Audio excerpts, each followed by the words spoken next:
সবাইকে স্বাগত জানাচ্ছি সময়ের ফেসবুক লাইভে। সঙ্গে আছি আমি ওয়ালিউল সাকিব।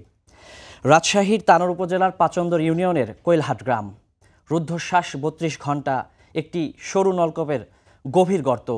2 বছরের একটু শিশু সাজিদ। আপনারা নিশ্চয়ই বুঝতে পারছেন আমি কোন বিষয়টি নিয়ে আজকে কথা বলবো। তারপর একটু বলে রাখি যে গেল বুধবার দুপুরের দিকে 2 বছরের শিশু সাজিদ যে তানোর উপজেলার যে পাচন্দর ইউনিয়নের কোয়েলহাট গ্রামের মায়ের সঙ্গে একটি বিলে যাচ্ছিলেন, সেই সময় কিন্তু এই যে খড়কুটো দিয়ে ঢাকা অবস্থায় এই নলকূপটিতে তিনি পড়ে যান।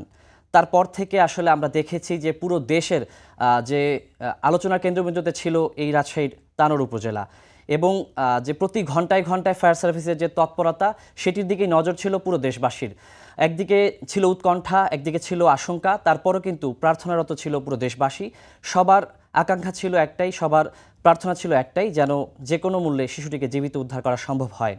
এবং আমরা দেখেছি যে নানা কৌশল নিয়েছে ফায়ার সার্ভিস, এবং তাদের সঙ্গে পরবর্তীতে আমরা দেখেছি সেনাবাহিনী সহ আরও কয়েকটি সংস্থা যোগ দেয়। সর্বাত্মকভাবে কিন্তু তারা শিশুটিকে উদ্ধারের চেষ্টা করছিলেন, এবং সবশেষ আমরা দেখেছি যে প্রায় 32 ঘন্টা পর কিন্তু শিশুটিকে বৃহস্পতিবার রাত 9টার দিকে উদ্ধার করা সম্ভব হয়। এই উদ্ধার করার পরে আমরা দেখেছি যে একটি গুজব ছড়িয়ে পড়ে, হয়তো বা কারো কাছে সেটি আশার বাণী।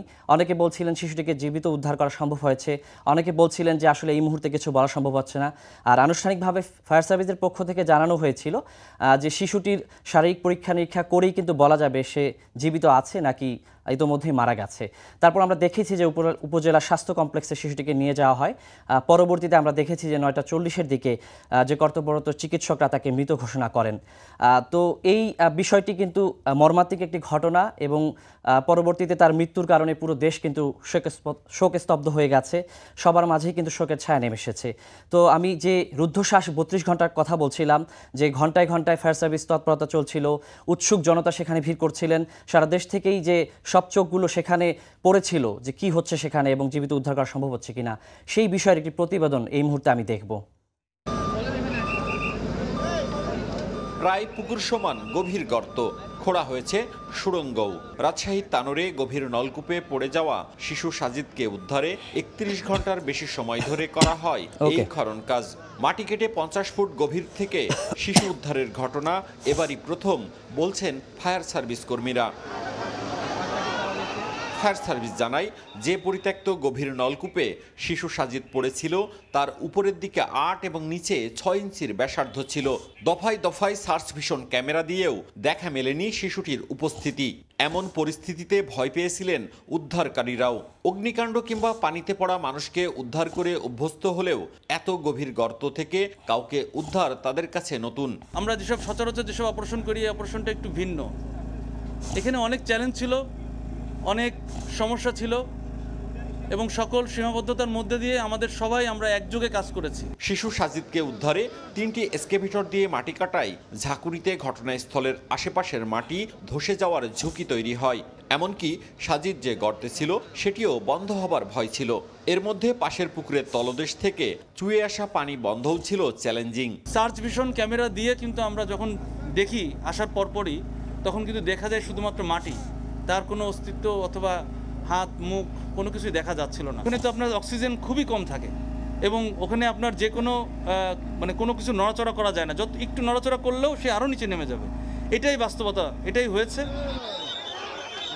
হাজার হাজার দর্শনার্থীর চাপ, পরিবার ও স্বজনদের দ্রুত সাজিদকে ফিরে পাওয়ার তাগিদ, ধৈর্য ও সতর্কতার সঙ্গে অভিযানের পুরো সময়টি পার করেছেন ফায়ার সার্ভিস সদস্যরা। এই ধরনের বিষয়গুলি শুধুমাত্র কাউকে দোষারোপ করার মধ্যে দিয়ে আমি থাকতে চাই না। আমি বলতে চাই যে আমরা নিজেরাও যেন সাবধান হই, আমরা যারা গার্ডিয়ান আছি তারাও যেন সাবধান হই। তবে প্রাণপণ চেষ্টার পরও শিশু সাজিদকে বাঁচাতে না পারার আক্ষেপ উদ্ধার কর্মীদের। আমরা আসলে কিছুটা বাচ্চার নিথর দেহটা ধরার পরে আমরা একটু ইমোশনাল হয়ে গিয়েছিলাম। মওদুদ রানা, সময় সংবাদ, রাজশাহী। যেমনটি বলছিলাম যে এই ঘটনাটি কিন্তু আলোচিত হয়ে উঠেছিল এবং আলোড়ন সৃষ্টি করেছে পুরো দেশে। আর যেমনটি এই প্রতিবেদনে আমরা দেখতে পেলাম যে ফায়ার সার্ভিসের কর্মীরা সর্বাত্মক চেষ্টা করেছেন।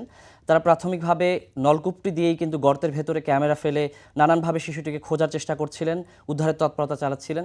পরবর্তীতে আমরা দেখেছি যে ঠিক পাশেই গর্ত করে এক্সকাভেটর দিয়ে তারা শিশুটির যে সন্ধান করার চেষ্টা করছিলেন। পরবর্তীতে একেবারে 50 ফুটের কাছাকাছি গিয়ে কিন্তু শিশুটিকে উদ্ধার করা সম্ভব হয়। আর একটু প্রথমের যে প্রেক্ষাপট আমি বলছিলাম যে গেল বুধবার দুপুর 1টার দিকে মায়ের সঙ্গে জমি পার হচ্ছিল সাজিদ, 2 বছরের শিশু। সেখানেই কিন্তু খড়কুটো দিয়ে পরিত্যক্ত অবস্থায় একেবারেই কোনো নিরাপত্তা ছাড়াই কিন্তু সেটি খড়কুটো দিয়ে ঢেকে রাখা হয়েছিল। সে কারণেই কিন্তু অসাবধানতাবশত সেখানে যাওয়ার সময় কিন্তু শিশুটি পড়ে যায় এবং তার মা কিন্তু কিছু বুঝে ওঠার আগেই শিশুটি একেবারে গভীর অবস্থানে গিয়ে পৌঁছায়।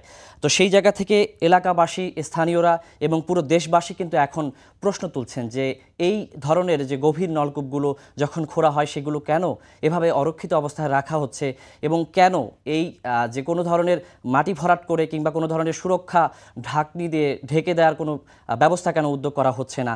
এবং আমরা কিন্তু এর আগেও দেখেছি একটি ঘটনা ঘটেছিল যে শিশু জিহাদের যে মৃত্যু ঘটেছিল এমনই একটি সরু গভীর নলকূপে পড়ে। তো এই ধরনের ঘটনার পুনরাবৃত্তি কিন্তু কোনোভাবেই কেউ মেনে নিতে পারছেন না।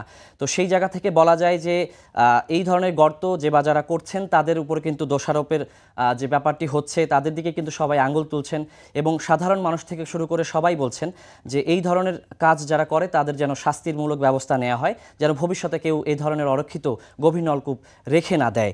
আর যদি একটু বলি যে এই যে নলকূপে পড়ে যাওয়ার পর যখন ফায়ার সার্ভিস খবর পায় সেখানে পৌঁছে যায় এবং পুরো উদ্ধার অভিযানের সার্বক্ষণিক কিন্তু তার মা সেখানে কান্না করছিলেন, আহাজারি করছিলেন এবং একেবারে বেদনার্ত একটি অবস্থা সেখানে তৈরি হয়। সেই যে শোকের ছায়া এবং সে বেদনা কিন্তু ছুঁয়ে গেছে পুরো দেশবাসীকে আমরা দেখেছি। তো এই শুরুতে কিভাবে পড়ে গেল এবং পরবর্তীতে দীর্ঘশ্বাস এবং এই টানা রুদ্ধশ্বাস উদ্ধার অভিযান, পরবর্তীতে তাকে উদ্ধার হওয়ার পর জীবিত থাকার একটি আশা দেখা গিয়েছিল কিঞ্চিত, তারপর আমরা দেখলাম যে আসলে চিকিৎসকরা তাকে মৃত ঘোষণা করলেন। তো পুরো ঘটনাটি নিয়েও আমাদের একটি প্রতিবেদন রয়েছে, আমরা এই মুহূর্তে সেই প্রতিবেদনটি দেখে আসব।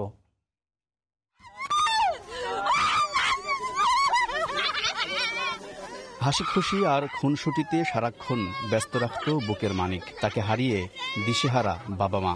2 বছরের শিশু সাজিদের মর্মান্তিক মৃত্যুতে শোকাহত স্বজন ও এলাকাবাসী।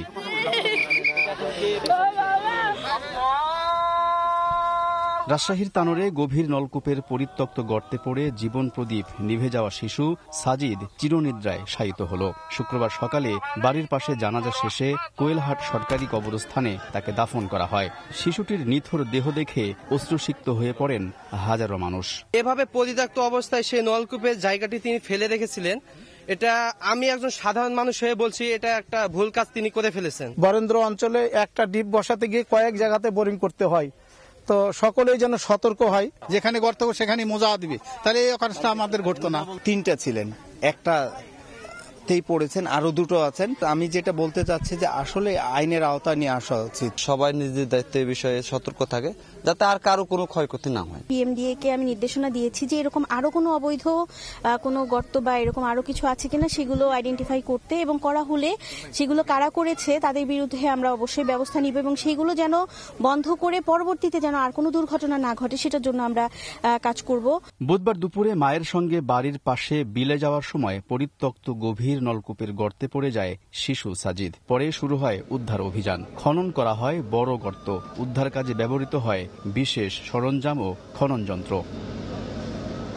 ফায়ার সার্ভিসের 8টি ইউনিটের চেষ্টায় বৃহস্পতিবার রাত 9টার দিকে মাটির প্রায় 50 ফুট গভীর থেকে শিশুটিকে অচেতন অবস্থায় বের করে আনেন ফায়ার সার্ভিস কর্মীরা। এরপর তানোর উপজেলা স্বাস্থ্য কমপ্লেক্সে নেওয়া হলে মৃত ঘোষণা করেন চিকিৎসক। আলতাফ হোসাইন, সময় সংবাদ, রাজশাহী।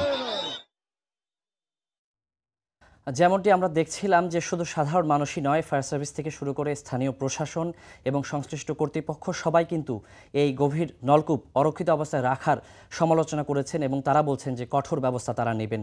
আর এখানেই কিন্তু আমরা দেখতে পেলাম যে ঠিক ওই জায়গাটিতেই কিন্তু আরও 2টি এরকম গভীর প্রায় 120 ফুট গভীরতার মোট 3টি, এই যেটিতে শিশু পড়েছিলেন সাজিদ, আর এছাড়া আরও 2টি রয়েছে, মোট 3টি কিন্তু অরক্ষিত গভীর নলকূপ সেখানে রয়েছে।